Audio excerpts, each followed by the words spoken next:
Kandi is always doing all her stuff, being mean and nasty in her interviews, yelling and doing all that for no reason. Like ain't nobody over here did nothing to her.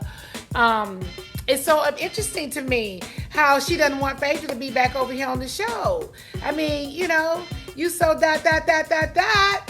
Just let why you can't face Phaedra? Why can't you? You gonna run off the show when Phaedra come back? But you so happy to see me sit here and beef with someone. Let us see you and Phaedra go toe to toe, girl. Let me see you get your reads together, okay? You so busy telling them that you'll lead the show. If Phaedra comes back, let Phaedra come back. I mean, tell them that, yeah, let Phaedra come back. Let Phaedra come back. Why you scared?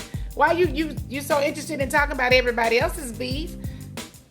Let us see yours with Phaedra. Bring Phaedra back. Come on, Phaedra. Get into it.